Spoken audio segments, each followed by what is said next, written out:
Hey, welcome back to the Musicians Talk Show, episode 7. Matt, say hello. Hey, guys. This is our second time doing it because Matt made me delete the first one. Oh, my God. Yeah, so anyway, Eddie Z. Man, what can we say about this guy? Really awesome guy. Got lots of stories. Been around, for a little while here, playing with some great guys. And That's the best way I would say. He's been around the block, right? He has. I mean, he's a really good guy, genuine, out of his heart, doing Absolutely. music for the right reasons. Absolutely. We love that. Eddie Z. He's the man. He's a local Charlotte guy where we live. He runs the Playroom, which is a phenomenal rehearsal facility for bands that might be coming through Charlotte looking for that. Beautiful. And also the Vault, which is a phenomenal recording studio, which is also built into the Playroom, kind of in a separate part, but it works. Yeah, we're lucky to have that in Charlotte. And we posted some of the we took some pics and we posted them on the website of the Vault. And I mean, it doesn't even do it justice. You just have to go there. So if you're ever in Charlotte, make sure to stop by the Playroom, say hi to Eddie Z. But in the meantime, let's hear from him. Here we go. So we're sitting here at the Vault with Eddie Z. How's it going, Eddie? It's going well, man. Thanks for coming by. Absolutely, man. This is a beautiful studio. Can you tell us a little bit about it? I mean, yeah, absolutely. I'd be glad to. There's no way you can describe it that'll do it justice for the listeners. Right. We'll have to post some pictures. A lot of history. Yeah, absolutely. So about a year and a half ago, let me back up a little bit more than that. The Playroom opened in 94, and we opened as a recording studio. And from 94 to 99, that's all I did with we had one or two rehearsal rooms, but my main gig was recording, and I was just looking at a calendar from some bookings back then, and I was doing 25 sessions a week. Jeez. It was insane, and I was doing sessions of every nature. At one point, I did probably 40% of all the hip hop that came out of Charlotte. Right. What year would this have been, roughly? It would have been between 94 and 99. So would this have been around the time Jodeci was on? Yeah, as a matter of fact, yeah. I love Jodeci, by the way. Well, not even kidding. Not in a good way, but what's his name? Devontae had to get removed by the police out of the old Playroom. Really? Man. Yeah. Okay. Well, they were the bad boys of R&B. That was their. They were the Guns N' Roses of R&B. The two guys were very cool. Yeah. And Devontae was very not cool. Is he the lead singer? Because I know the way it's been a while. I don't know the band that well, but I've heard there's 4 of them, and 2 of them are kind of the music guys, and 2 of them are kind of the singers. Well, there's 3 brothers. Right. I did know some of them were related. Yeah, I thought there were 3 only 2, of them are brothers. Okay. If I have that 4th guy. my facts correct, and it's been a long time, yeah, he actually did stuff with Michael Jackson. I mean, he had hits on his own. And you'll have to double check my facts because it's been a long time. I could be off. But back to how we got to the Vault. Long story short, I am a survivor of kidney disease. And to the point where I was really close to being on my deathbed. And one of the things that I really wanted to do when I got well was I wanted to make an unbelievable record, with all the people that I have access to. Owning the Playroom gives me access to, we've had 17 Grammy Award winners through here and Rock and Roll Hall of Famer people. And amazing. And I have been known to cherry pick those bands and go, hey, I got this record. And so long story short, I wanted to do a record. I decided I wanted to build an amazing studio, and through a guy by the name of Mark Williams, who used to be the chief engineer at Reflection for many, many years, he hooked me up with a designer named Jeff Hedbeck. Jeff Hedbeck is designer of the year by Mix Magazine 5 out of the last 7 years. And Jeff loved Mark, and Jeff loved my story, and decided that he would help me design this room, or he would design this room, really. Right. Cool. And so literally Fantasia loaded out of here on February 16th or 17th of a year ago, and the next day we had semis of trucks here with blueprints and materials, and we went under construction. Cool. And by April we were tracking in here, which is insanely fast. That's crazy. Especially when you consider the Vault is adjacent to 35 rehearsal rooms. Right. And one of the biggest challenges was make sure that it blocked out outside noise. So these rooms, this room and the adjacent ISO booth will reject 95 decibels of outside noise. Jeez. That's awesome. So it's really an engineering feat. Yeah. Mark Williams, who's done 22 Billboard Top 20 hits in over 50 years, says it's the best sounding room he's ever worked in. So I heard him tell Bill Simzik that, the guy who did Hotel California. Yeah. Right. Yeah, and I heard him tell Don Dixon that, who did the first 2 REM records. So Feel like he's not just blowing smoke. he's up your not ass. blowing No, smoke. no. No reason to. No, right. No reason to. Right. No, So- you definitely have a place to be proud of. Yeah, and you know, you guys can only see it, but you really need to come back one day and do a session here. Yeah. Love to. Because sonically it's insane. Yeah. I don't know how much time you spent in legit studios, but one of the problems in studios is always what you hear at the mixing console and what you hear at the listening spot are two different things. Right. Well, this room, no matter where you stand in, you hear the same thing. That's cool. Because the math was right to begin with. It wasn't converted office space or converted this or that. It was built to be what it was from the ground up. So all the math is right. Yeah. Perfect. Yeah, and aesthetically pleasing. Yeah, it is beautiful. It is beautiful. Thank you. It's super nice. So let's dive right in here. How did you get started in music? Take us all the way back to that. Oh man, I've been playing. I got my first amplifier and microphone when I was 4 years old. I got my first record when I was 5, and my first record player. And all I ever wanted to do was play guitar. And then in see, now you're screwing me because now it's going to come out how old I am. But in 1978, I got to see Van Halen open for Black Sabbath. Awesome. I was 11 years old, and I snuck out of my house to go to Madison Square Garden to see that show. Best decision you ever made. Yeah, right? Well, it changed my life. And Absolutely, I said, yeah. I want to do that. Seeing Van Halen changed my life, and Yeah. much later, I have in their never career. seen Van Halen. So. Oh, that's a travesty. Yeah. I I saw follow him- Wolfgang on Instagram. That's as far as I can go. I'm sorry, but that's not real Van Halen. I saw him front row, and only because I bought second row tickets, and the only two people in the front row that didn't show up to their seats were the ones directly in front of me and my friend. So as soon as the lights went down, we were climbing over the seats. bet. We're front row, right in front of Eddie. It was amazing. That was awesome. It's changed my life. What Yeah. year was that? That was 2 years ago, 3 years. When they were with David Lee Roth. It might have been longer than that. About 3 years ago now. It was in Charlotte. It was awesome. Time keeps ticking. Yeah, I know.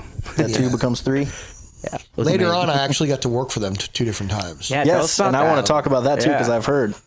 But I want to get it from the source. You know? Yeah. Honestly, I was just a stagehand. I worked for them on the '84 tour. So I worked for them when it was Dave. Yeah. And then I worked for them on the OU812 tour, and it was Sammy. And it was a lot cooler gig when Sammy was in the band than when Dave was in the band. Okay. What do you mean?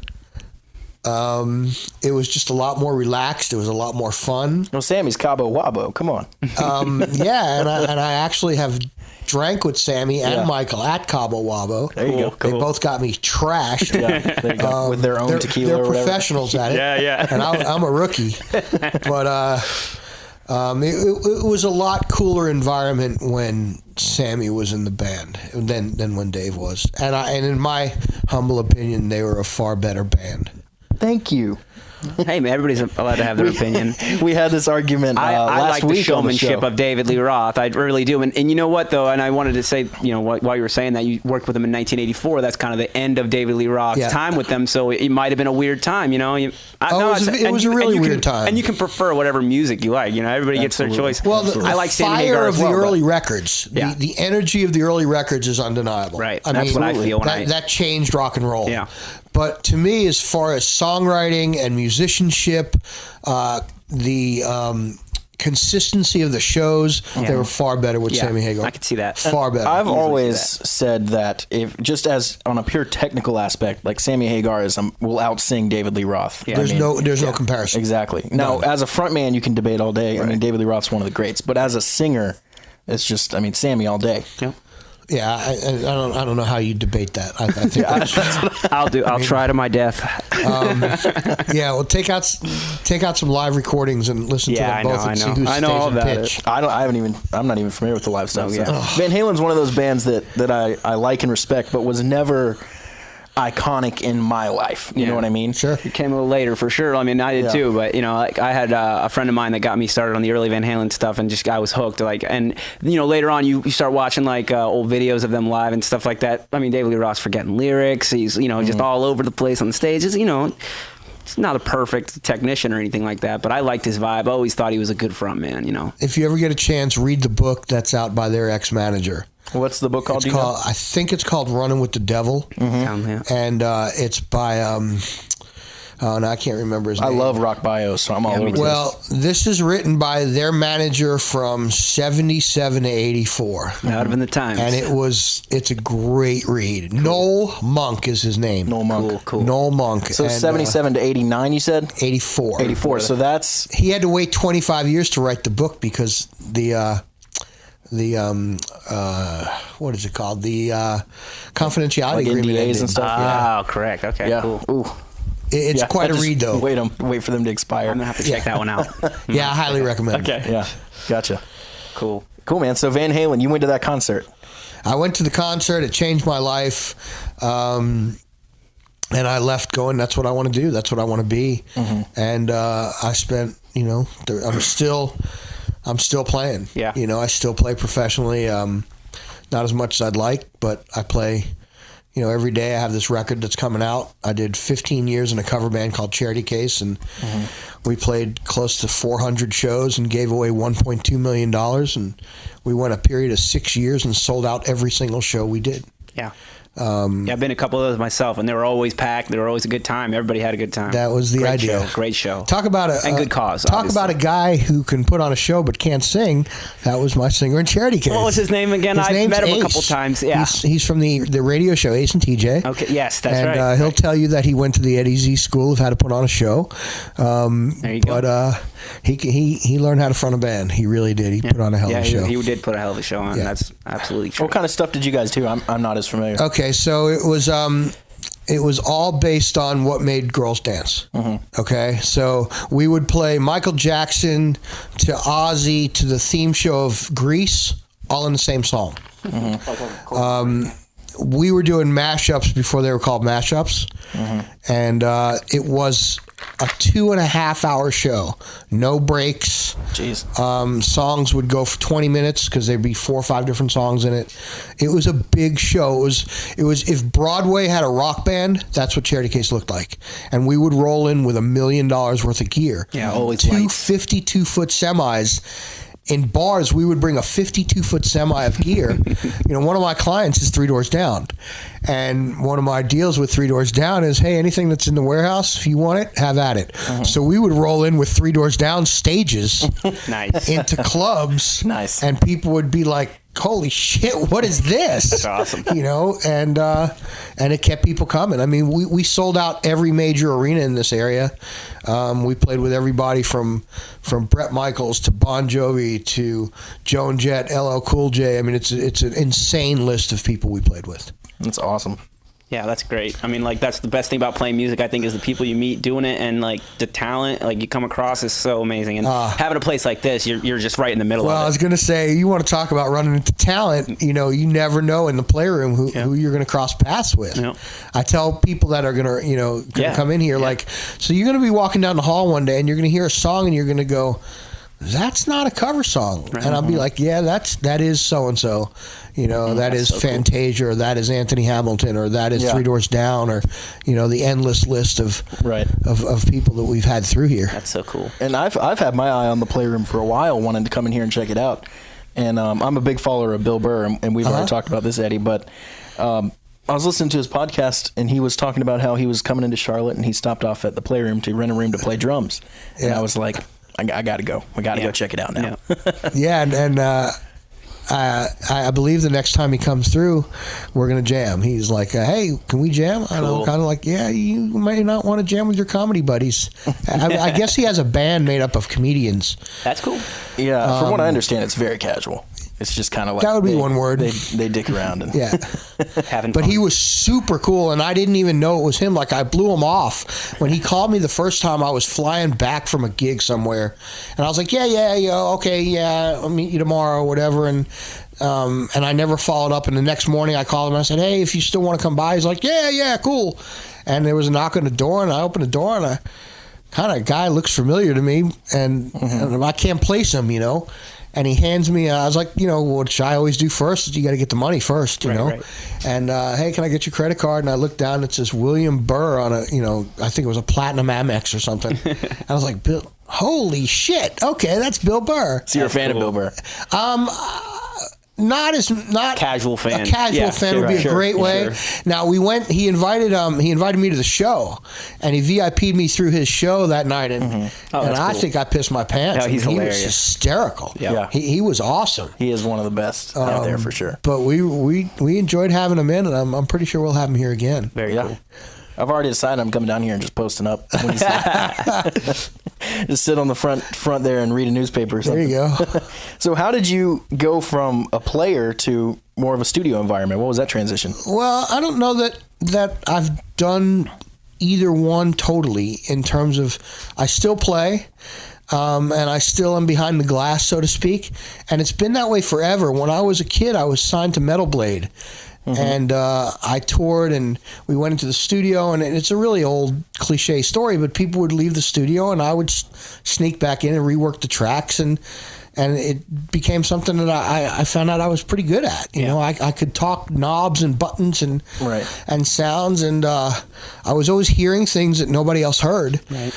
And but it really attack it from both sides of the glass, probably. So I'm not really good at either side, but I can relate to both. I think people that just do one side have an advantage. You're more well-rounded. That's a way you can look at it from one perspective. As you're a player, you can still look at it from the producing side and the engineering side. You understand equipment, obviously. So it definitely all plays into each other. Now, when people come to me and they want me to produce their records or engineer their stuff, I think I do have a big advantage because I do play. Yeah. And instead of saying, hey, try it this way, I can actually pick up an instrument and play them the vocal part I'm hearing, play them the harmony that I'm hearing. Oh man. And I think that there's value in that. That's huge. But there are, Mark Williams, the guy I mentioned earlier, is one of the ridiculously successful, and he can't play a note on anything. He'll tell you, I've never written a song and I can't play a note on anything. Well, it hasn't really hurt his success at all. But everybody's different. Yep. Yeah.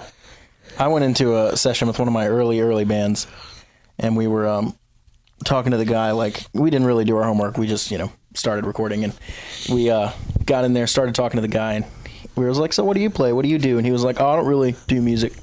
What the fuck are you doing here?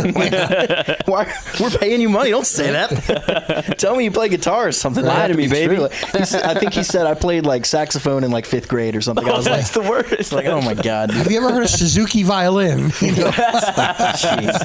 Come on, man. So going back to kind of your time with Van Halen and stuff, I mean, I'm sure you've got some crazy war stories throughout your life. What stands out over a lifetime of music? Oh, man. There's been so much. I have gotten to see and do so much. I was the recording engineer for the North Sea Jazz Festival in Amsterdam for 7 years. Oh, that's cool. And I literally got to record everybody there from Herbie Hancock to David Sanborn to, Johnny Lang to, I can't even tell Love you. Johnny Lang. That's crazy. And really, to be completely transparent, my only job was to babysit DA-88s and make sure that they didn't crash. Okay. So it was not a highly technical job, right? But it put me in a great place. Probably one of my musical highlights was not a show that I worked. It was actually a show that I was invited to, and that was at the Montreux Jazz Festival. I was invited to hang out and see Tower of Power, Bootsy Collins, and Earth, Wind, and Fire. Nice. In probably the best sounding hall in the world. Nice. When I tell people about Stravinsky Hall, you can be at mixed position and you can tell if the drummer's playing wood tips or plastic tips. Wow. The clarity and the definition. Just nuts. Unbelievable. Meyer sound. Yeah. So, that was surely a highlight. It's just, honestly, I've lived a very blessed life, and I've gotten to do things. And my son makes fun of me because he's like, Dad, not everybody gets to do that kind of stuff, you know. Not everybody has dinner with Neil Sean or, you know, hangs out with Three Doors or, you know, what. It's just stuff to me that's everyday stuff. Yeah. I don't take it for granted. Don't get me wrong, but it's just a day in the life, if you will. Yeah. Absolutely. Well, it probably comes down to when you made that decision in your life that you're going to be a guitar player, and you were like, you know, microphones at 4 and, you know, guitar. I mean, it's all right there. I mean, I think you were just destined to do it. Like, you know what I mean? You ever think that? So. Yeah. I mean, I have 2 college degrees that were all paid for by playing guitar, and neither one of them have anything to do with music. There you go. Well, I have a degree in finance, and I have a degree in management. Yeah. And, you know, I guess you could say I bet the management comes into play. It all comes into play. Sure helps, right. Yeah, I have a degree in graphic design, so there you go. The only thing that does for me is I can design logos and stuff for whatever band I'm in quickly and easily. So, but other than that, that was the backup plan, you know. I got you. So, but thankfully, music's working out. So good. Don't have to use the backup plan for another year. Yeah, we have that discussion all the time about going to college and whether or not it's, you know, the right move for musicians. If you're a musician, you go to the music school, or you just get out in the thick of it and you just, you know, trudge through I go it, back and forth on whether it's the right move for anyone. Sure. I mean, that's what I mean. It's a different world, though. Right. When I was coming up, and I hate to sound like the old guy, but when I was coming up, you got on the road, you played 5 nights a week, you lived out of a van. And that is your classroom. You put, I mean, that's how you came up. There wasn't people getting, you know, 15-second clips on YouTube getting 3 million, 3 million follows and then going out and selling arenas. Right. It's just, I can't honestly tell you I understand the current music business model because it's really foreign to me. I think it changes every day too. Yeah. We're always discussing it. It's hard to hit a moving target, you know? Yeah. So it seemed like there was kind of a formula for a little bit. I can't say I understand it. I was born in 92, but, you know. Thanks for that. You're welcome. But it seems like there was a formula where you could go and, you know, pedal to the metal, play some shows, and do that for a really long time, and you got somewhere. You talk about Van Halen, that's how they got signed. Right. They were a cover band. Exactly. Yep. You know? And that may still work. I don't know. I'm sure there's a place for it, but there's so many more. The doors only you can band open. that I've seen that work for, and I have limited knowledge, is there's a band out now called Greta Van Fleet. Yes. Hey. That's crushing. We talk about them. We love them. I'm a huge Greta Van Fleet fan. Yep. Absolutely. But they're out banging, doing shows.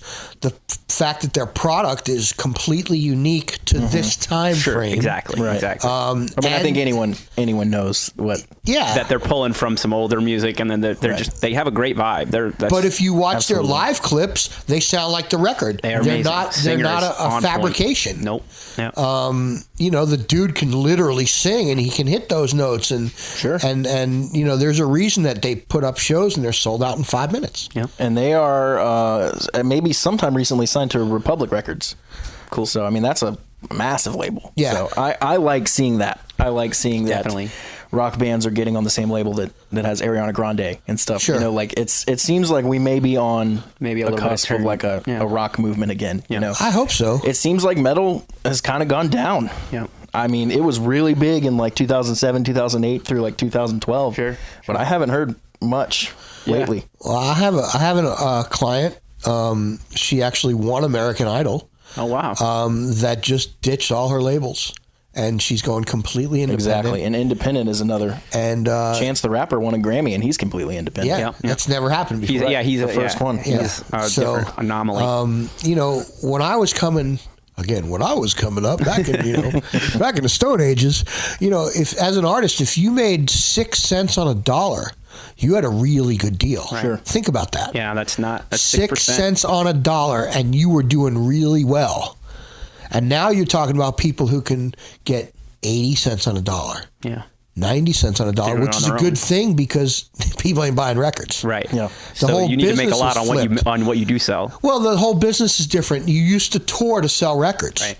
And now you put out a record so you can tour, and your profit center is your touring. You're touring, right? Right. So it's just the whole business is flipped, and not so much in a good way. Right. It's just change. I mean, Says the old guy. Right, well, you know, and it's everybody's chasing it. You know, it's Yeah. always like it's never the same. You know, there's no formula that works for everybody. One thing that I can appreciate about the current state is it seemed like record labels back in the day, you know, were very like, oh, you know, we have all the power, and now they're kind of scrambling because the Oh, artist there's has no the doubt power, about right? it. Right. And I like seeing the artists have the power to chance the rapper and go out and do it and say, fuck you, Yeah, I to don't, the ones I that don't make need it you. successful. Yeah. It's like, tell me why I need you, Right. not the other way around. And in the same respect, there's so much junk out there. Absolutely. The filter has to be really, That's really what we were on talking because about. Yeah. it's limitless and so much of it's crap. At least to me, I think, my and I ears. agree. Well, I mean, you see so much that at least 90% has to be unlistenable, you know. Right. But I think that's attributed to one thing, and that's the rise of the home studio. Exactly. Oh, yeah. Yeah. Anybody can record. Anybody can put it on the internet immediately, and Yep. then No- it's up no to the listener. qualifications, And then it's no- up to the listener to yeah. decide whether or not it's good or not. And you have to. I mean, there's no. You don't have a magazine telling you about this band or anything like that. There's tons of stuff out there Yeah. that you'll never have heard of, and you just got to listen to it. Oh, I get a lot of it in here. Yeah, I bet. And I'm like, "Drew, I'm really sorry. There's nothing I could do. We had someone in here recently who recorded vocals underneath their steps. So every time someone went up and down the steps, you could hear it in the vocal track. And of course, they couldn't hear it because they're listening on computer speakers at home. Right. You come in here and you can hear an the amp monitors, fart yeah. in here. Yeah. You know, and they're like, "Oh my god, I never heard that." I was like, "Yeah, there's really not a lot I can do." Now with you can that, do. you know? Yeah. Your mom went up and down the steps 10 times during that song, Yeah. man. I can't get rid of Part of that. the song now. Yeah. Maybe you want to sample that and make a drum loop out of Yeah, it. yeah, bring that in. Exactly. Man. I was going to say something about the something else about the home studio thing. Oh, we were talking about how there'll never be another like the band. There'll never be another Rolling Stones. Whatever, yeah. There'll never be another Guns N' Roses. The band that is just the top of the game. Everyone knows them. You know, that kind of thing. What do you think about that? I don't like to use the word never. I really don't. I think you might be right, but I would hate to think that. Yeah. Some of my biggest heroes have just announced farewell tours. When Michael Jackson died, we said there will probably never be another Michael Jackson. And I don't think there is a Michael Jackson, but you got this cat named Bruno Mars. Yeah. Who's And Chris in the Brown, same, too. in the same vein. You got a dude like Justin Timberlake. Mm-hmm. Are they Michael Jackson level? I don't know. There's definitely elements. But of what there's Michael, elements yes. and there's similar talent. Yeah. Elton John. Where's the next Elton John coming Yeah, from? yeah. And speaking of farewell tours, Yeah, that's what I'm saying. yeah. Eric Clapton just announced that he's Clapton. deaf. He's gone deaf now. He's not going to be able to do any more tours. That's basically done now. Brian Johnson, same. Brian Johnson, same Yeah. thing, went deaf or bad hearing problems. So I don't know if I can argue with you, but I just don't like to. Yeah, Yeah, and I was well, I was never. more coming from the thought that there's so much now that it can't all be lifted to the same level. Right. So if you have 3 bands, they can go to a much higher level. If you have 300 bands, it's spread out the whole audience over that. You can't have that one band that There's everyone more- loves. But Cream still rises to the top. That's true. Yeah. That's Cream- true. Great Cream music is still- great yeah. music for sure. But in a world now where there's a specific subgenre for every single person, you know what I mean? Like think about how many subgenres there are, and like for that subgenre for you to be. I mean, you can't even just say rock. Like, what is rock anymore? Like, Right. there's a more defined You have to subgenre for quantify you. that. Exactly, Yeah. exactly. Yeah.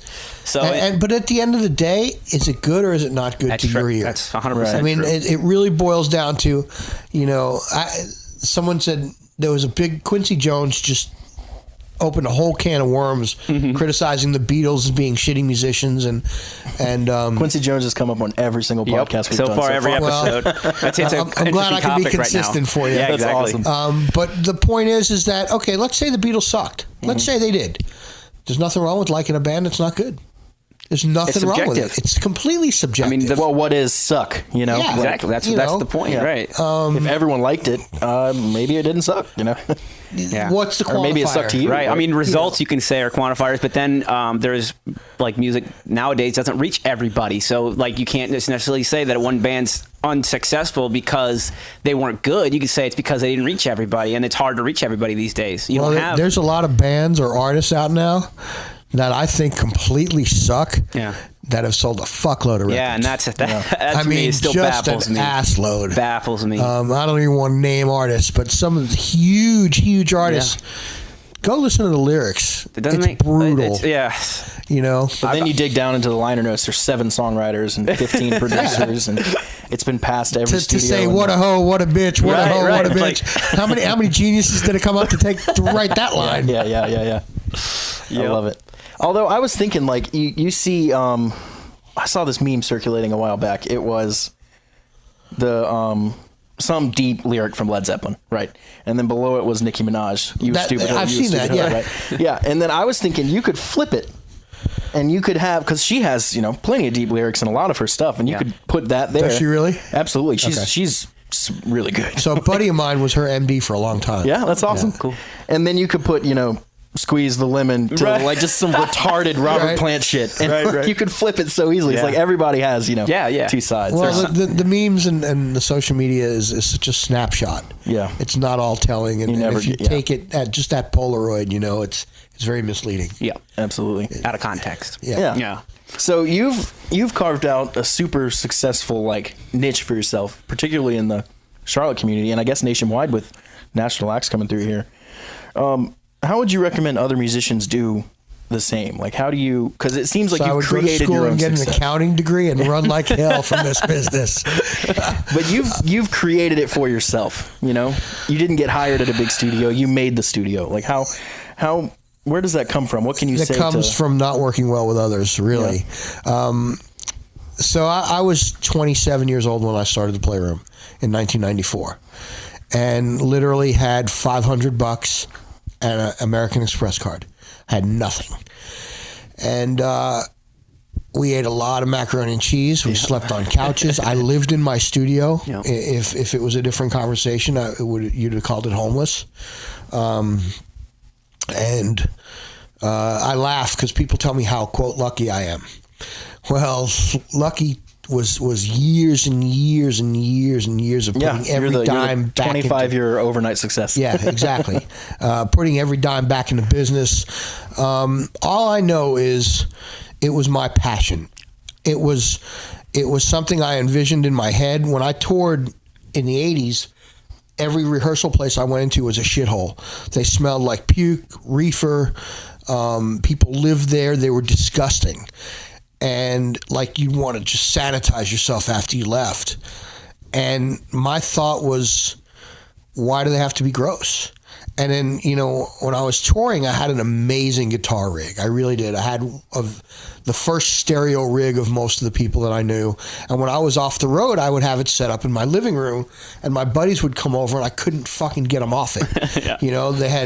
They took my 76 Les Paul through my stereo rig, and I'd just as soon go out to lunch and come back and they'd still be playing. And so the concept to me was, A, why do rehearsal places have to be gross? And B, if you put the best gear in there, people will pay to use it. Yeah. And I guess 24 years later, I was right. You were, yeah. And if you look around the building here, the Playroom's immaculate. There's a cleaning company in here 5 days a week. If you look in my live rooms, it's DW, it's Ampeg, it's Marshall, it's JBL. Yeah. It's all top shelf stuff. And people want to come here. My average tenant stays 2.5 years. I know I'm way away from your question. No, this is good stuff. But the bottom line, the only thing I can tell you was I followed my passion, and I learned how to become a good businessman and a good artist. And that is a very difficult line to walk. Yeah. Most good artists, most good musicians are not good businessmen. Right. And most businessmen have no clue how the creative mind works. And if I had any gift from God or any blessing or however you want to call it, it wasn't that I could pick up a guitar and play anything. It was that I could relate to both sides of the fence. Right. And if you want to be successful in the music business, you better damn well be a good business person. Particularly today, which goes back to what we're Absolutely saying. today. You have to be You even can't better. have that team of people, always doing your everything. Yeah. Yeah, usually it's just you and you by yourself. Yeah, and that's the flip side of the independent thing. Exactly. It's all you. Yep. You can't blame the record label. Right. No. Right. So I think at the end of the day, whatever niche it is that you think you want to carve out for yourself, the bottom line is you have to follow your passion. And if you're doing it for the money, go be an accountant. Yeah. Because this isn't the place to make money. But if you're doing it for the love of the art, you could probably make a living out of that. Maybe. Right. Yeah. Maybe. And you have to love it. Otherwise, you're not going to want to. You're not going to be like the most rich person, you know. No, you out of better all be your good at friends. a bunch of shit. Right. Like I was a general contractor. The studio that you're in, the main building, the Playroom, I built. I didn't hire people to build it because I couldn't afford to. Right. So I put up the studs and I hung the sheetrock. There was a guy by the name of Lynn Rice that we've been partners for many years, and he taught me everything I know. I didn't know the difference between a hammer and a hammerjack. And, through the years, again, my point is that you better be good at a bunch of shit. Yeah. Yeah. Or the job else done. it's not going to work for you. Yeah.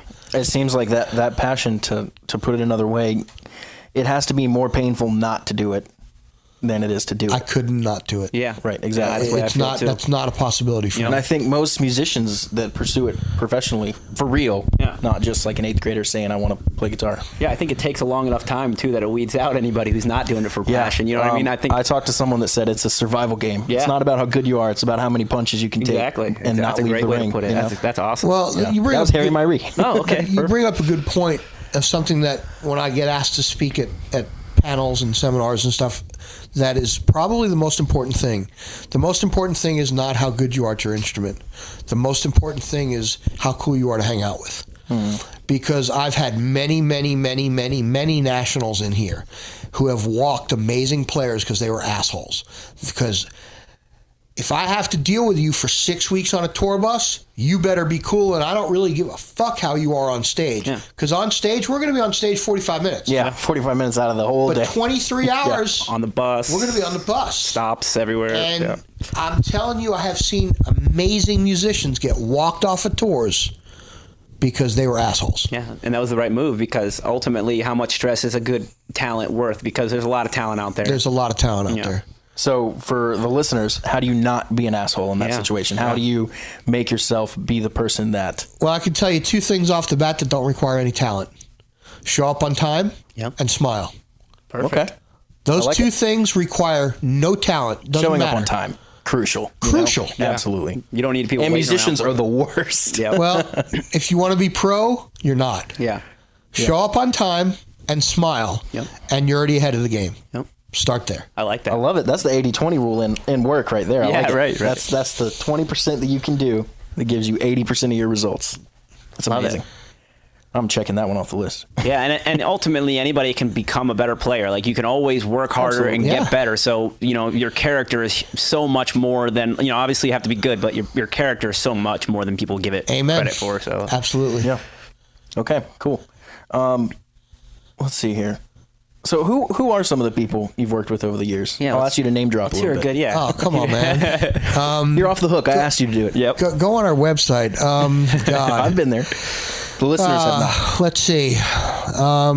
We've done every Anthony Hamilton tour, aside from the last one. I mean, going back to when he started, I had to loan them microphones to go tour with, and now he's a couple-time Grammy winner.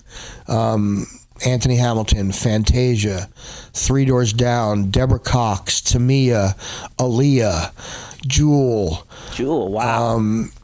Usher, Calvin Richardson, Deborah Cox, Michelle Branch, Vesta, off the top of my head, Adrian Crutchfield, Adrian Porter. You're talking about the sax player from Prince, the drummer from Genuine, the drummer from Justin Timberlake.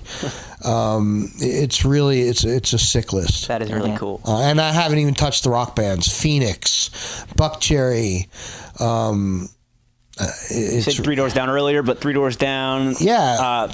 Who else were we seeing on the walls throughout the whole studio? There's pictures of There's everybody pictures of that's every- been through there's here. pictures of It's everybody. amazing. Well, even outside the Playroom. I mean, you've worked with Van Halen. Yep. Yeah, and then you take it to the North Sea Jazz Festival, and then you get Herbie Hancock and David Sanborn and Yeah. Johnny Lang, and I mean, really, honestly, more than I can list. Sure. It's a good sign. So what out of all that, what stands out to you? Would you say would be like the coolest thing that just hit you in a certain way? I'm going to be really lame. I don't have one. Anything you walked away from thinking like, wow, I can't believe I was a part of that. Like, or maybe it wears off. Honestly, that happens every fucking Every day time. here. It really does. That's awesome. Well, that's a good It sign. happens all the time. Like, wow. Like, Okay, I'll give you an example. We had Dr. John in. Dr. John has 6 Grammys and he's in the Rock and Roll Hall of Fame. And he's a badass. I mean, he created a whole genre out in New Orleans. And I go to see his live show. They invited me after they rehearsed here, and we go to the show. And he calls up Anthony Hamilton on stage. And I turn around to Vicky and I'm like, I guarantee you I'm the only dude in this building whose both clients are up on stage right now. You know? Cool. So that was really cool, but it's all the time. You know, it's not to make light of it, it's still work. It's still a job or an adventure, as the Army would put it. Right.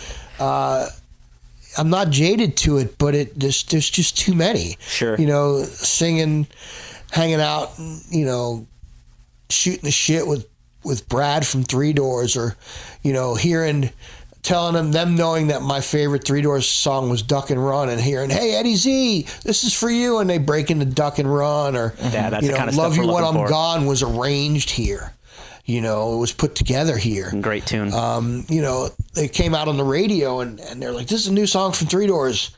And I called, it's Love You When I'm Gone. And I called their tour manager and I'm like, hey, what's up? I heard that before. He goes, dude, they were playing it in your room. You know, it came from there.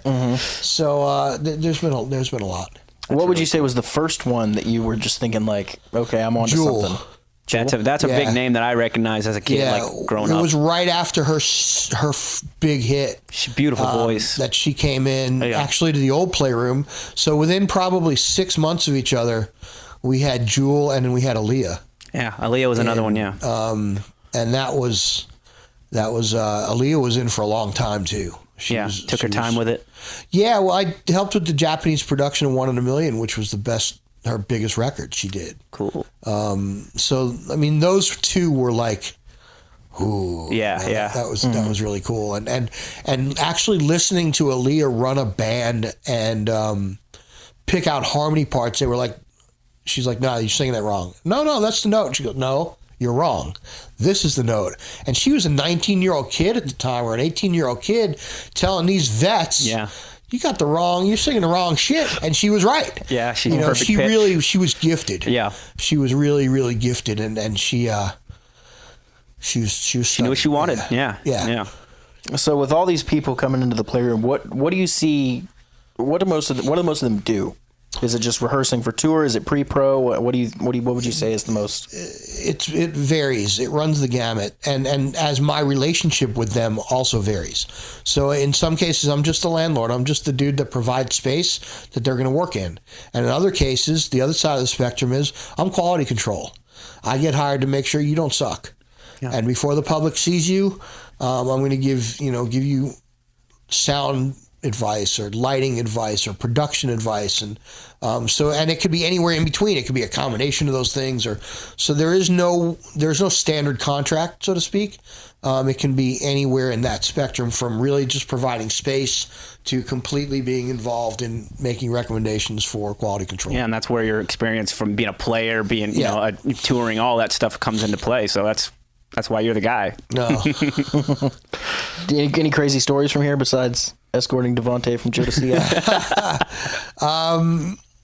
Not to be cheesy, but within the next year, I have a book coming out, and it's loaded with crazy stories. Awesome. Good. What's that going to be called? Do you know what it's called yet? It's probably going to be called The Control Room. Cool. Look forward to that. And it takes you through my journey of being really ill and fighting back from that. Literally, they wanted to put me in a medically induced coma. It was the end for me. That's crazy, man. And I had no use of my legs for 9 months. So the fact that I'm even walking around still doing this is a miracle, really. Well, that's awesome. So we're glad you're here. Yeah, man. I'm glad to be here. We got to have you back on the show to talk more about that book, man. Absolutely. I didn't even know you were working on that. Let's take a separate journey. How would you tell a band to run an effective rehearsal? You know, that I do that all the time, and honestly, that's really, really easy. It boils down to 2 things. One, really. First of all, turn the fuck down. That's the biggest problem I hear, is bands thinking that they're on a big stage and they got to play at stage volume. Turn the fuck down. Just hurting everybody's ears. You're just not accomplishing anything. Right. You know, We don't need to know how big you think your dick is. Right. Another reason I love the Kemper. Yeah. Run in my ears. It's as loud as I need. And then the second biggest thing is record every rehearsal. Yeah, record every rehearsal and go back and listen to them individually. And then the torture lies in going back and listening to them as a band. Because it's there's no hiding from that. Right. When Charity Case was starting, one of the biggest things I insisted on was we videotaped every single show. And so let's say we played that weekend, Tuesday would come and I made those dudes sit in a room and watch game film, so to speak. Yeah. And it was torturous. It's important. It was brutal. Yeah. But if you really want to get better and you want your rehearsals to be effective, those two things, that's where you start. Yeah.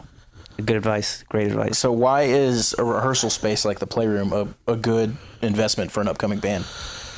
Well, we have T-shirts that sum that up. Okay, on the back they say no cops, no moms, no neighbors, no shit. Okay, Perfect. And that really is what it all boils down to. Take away all the distractions. Take away all the people that don't want to hear you.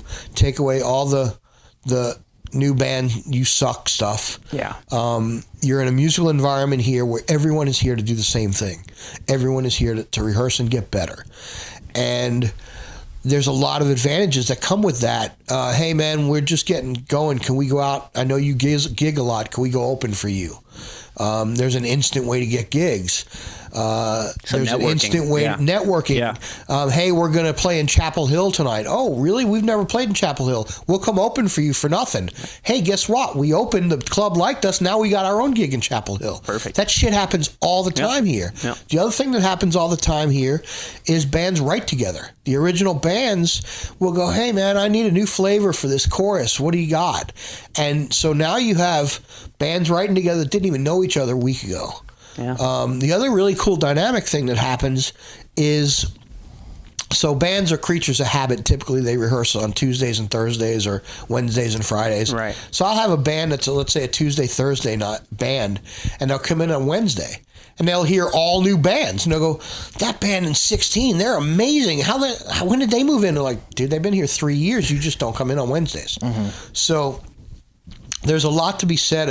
We call it an amusement park for musicians. Yeah.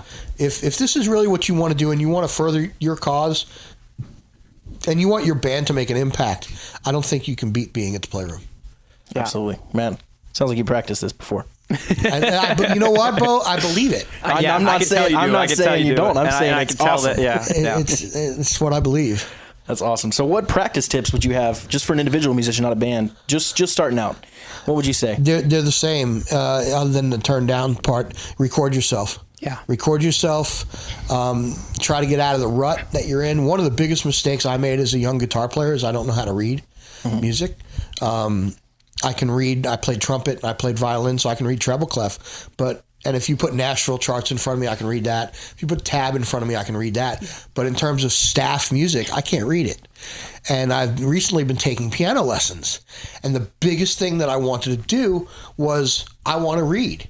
I want to be able to sit down with a songbook and play something I've never played before, I never heard before, simply because I can read it off a page. And if I had it to do all over again, the musicians that I know that read fluently gig continuously because they can play solo, they can play duo, they can play in theater productions, right. They can play in orchestra pits. Yeah. The guys that can read, the guys are the guys that work. Yeah, all they gotta do is change the page in front of them, and then they know what to do. Yeah, Yep. That's huge. In middle school, I think it was a middle school band, and we did sight reading as a test, and we did really well at it. And I realized then that how it's like, wow, if you just put some music in front of somebody who knows what they're doing, they can do it. It's crucial. Yeah. And that was a mistake I made, and I still regret to this day. As a guitar player, I'm very envious of the dudes who can sit down with sheet music and read it. Yeah. So continuing on our train of thought of advice, what tips would you give someone trying to start their own recording studio? Because we were talking about the home studio thing earlier. What would you do to be different and be better than all the crap we hear now? Honestly, it's a terrible investment. I really can't give you good advice on starting a recording studio because it's a shitty investment. It really is. You got to be out of your mind. I knew building this, it was a bad investment. Never built it for the money. I did it for my soul. pre-kidney disease, I never build this room. Never. Right. But I'm at a point in my life where I don't need it to pay my bills, and I don't give a shit if anyone else works in here. This is my place. This is my man cave. It just happens to be a fucking incredible lab. Yeah. But I'm at a loss on that one because I'm an honest dude. I'm an upfront dude. I think you said it all. And, you have to do it for your soul. Yep. If you have illusions of grandeur of making a living in a recording studio, you're there's better ways to do it. You're already lost. Right. If you better be doing it for the love of it, because So shifting gears yet again, how do you stay creative, both as a player or as a producer or whatever? How do you stay creative? That's a challenge. Yeah. Like I said, I'm finishing up my own record. I've written 18 songs in the last 14 months. Mm-hmm. And I've had to really challenge myself to make sure I'm not using the same production techniques on 18 songs, that there's variation, that the things that are comforting to me are not what I'm doing. Like the singer I'm working with says that I am really good at making someone do things they're not comfortable doing. And so I'm going to force you out of your comfort zone as a producer. And as a writer, I force myself out of my comfort, and it's really sucks. Like it's like, no, you can't do that. You can't pick up. How many guitar players or musicians pick up the instrument and play the same shit every time they pick it up? Right. I actually, as I said, I've been playing a lot of piano, and so I didn't play guitar for like 4 weeks, and then I picked it up and wrote 3 songs in like a night because it was just all new to me again. Mm-hmm. And different gear can also force you to be. You talk about Kemper and Fractal and the modeling amps, and they will take you in a different direction simply because your relationship with the instrument changes as time goes on. As the sounds change, you play it differently. Right. And the options on a Kemper or something like that are just limitless. Yeah. So, or look around and you see all kinds of different instruments.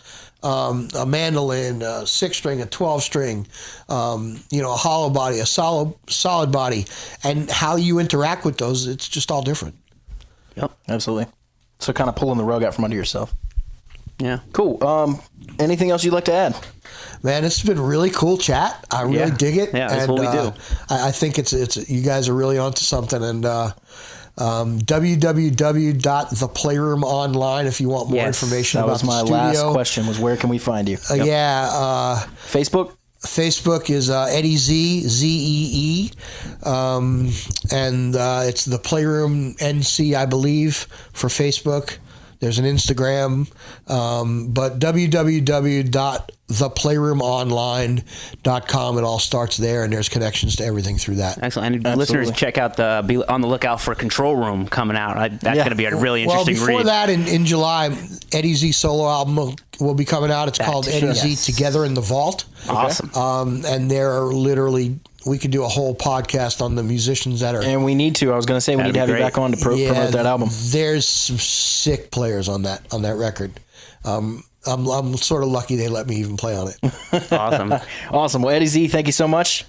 And we'll pick this chat up some other time. How about that? Yeah. We're going to talk some guitars now. Absolutely. Thanks. See you, Eddie. Hey, guys. First of all, thank you so much for listening. If you could please take a quick moment to subscribe on iTunes and leave a rating and review. Your feedback seriously is really important, and it helps us keep the show alive.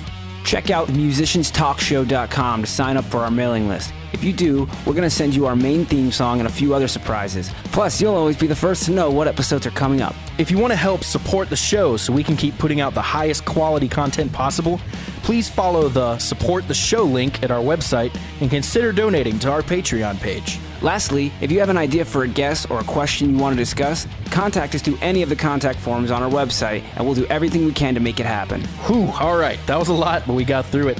Thanks again, guys, and we will see you soon.